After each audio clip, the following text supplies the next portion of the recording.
a ideia de destino, ela corta totalmente a ideia de livre-arbítrio e, além disso, ela é essencialmente imoral e é contraditória. Eu vou explicar aqui o porquê que eu penso assim.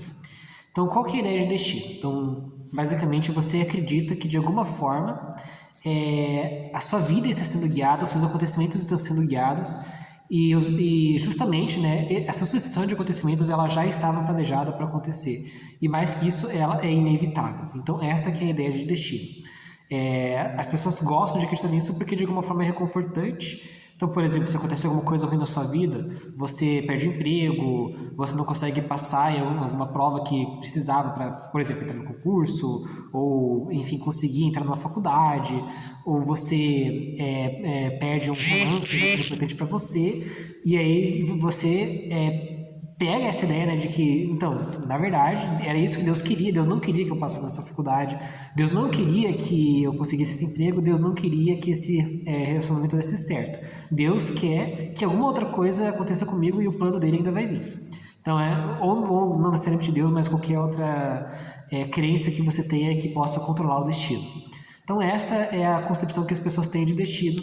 Mas qual que é o problema com isso? Eu acho que a questão do livre-arbítrio é bem evidente, na verdade, né? Porque se você tem um plano criado por Deus para sua vida daqui para frente e até o resto da eternidade, na verdade você não tem poder de escolha. Você pode escolher contra esse plano que Deus criou para você. Então, na verdade, você não tem livre-arbítrio, né? Você está tendo a sua vida inteira controlada.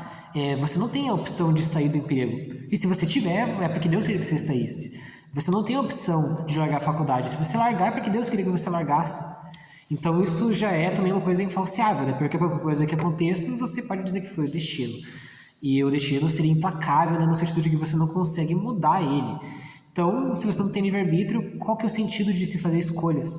Qual que é o sentido de ponderar as coisas, no sentido de você tentar pensar racionalmente e tentar pensar em o que você vai fazer ao longo da sua vida, se já está tudo planejado? Eu acho isso um tanto problemático, né? A ideia de você não ter o poder de escolha na sua vida. Isso até acaba muitas vezes servindo para justificar más atitudes, né? Más ações da sua parte, porque, pô, é destino, plano de Deus, etc. Então, Deus não ia me fazer coisas ruins. Então, é por isso que eu não vejo muito sentido nessa ideia de destino. E porque imoral, além do que eu falei, né, que você pode usar o destino para justificar ações ruins, você pode usar para, como eu posso dizer, colocar pessoas acima de outras. Então, muitas vezes acontece algum tipo de acidente, assim, né, de doença ou de fatalidade, né, digamos assim, e pessoas morrem, mas, por exemplo, uma pessoa é salva. Então, essa pessoa foi salva por Deus, mas as outras que morreram.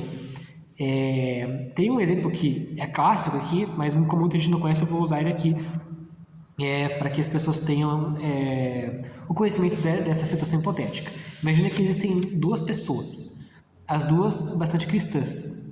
As duas estão com uma doença terminal e estão rezando para que elas se curem. Os parentes delas estão todos rezando para que elas se curem. Uma morre e a outra sobrevive. É uma situação bem fática, uma situação bem possível de acontecer e com certeza já aconteceu várias vezes ao longo da história.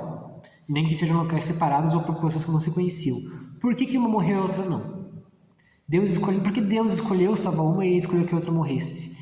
Isso me parece uma coisa imoral, assim, quando você coloca algumas pessoas como sendo salvas e outras pessoas que a morte era o destino delas. Então isso me parece, na verdade, uma coisa imoral. E nesse exemplo, nos quais os dois são cristãos, né, isso fica talvez mais evidente. Mas, pô, quando dizem isso, por exemplo, sobre alguém que não era cristão e alguém que é cristão, isso me parece um julgamento de valor pior ainda, né? Ou sobre alguém que é gay, alguém que não é gay e é cristão, sabe? Esse negócio de pessoas melhores que outras, de pessoas de Deus e pessoas do mundo, eu acho uma divisão bem complicada mesmo. Então é por isso que eu acho que a ideia de destino ela não é uma boa ideia, né? Eu acho que é uma ideia bem questionável, bem problemática aí. Eu não acredito também por ser infalciável, né? Eu não acredito em nada metafísico, mas para além disso eu acho que é uma ideia bastante ruim, para ser sincero. Bom, ficando por aqui, um abraço e até mais.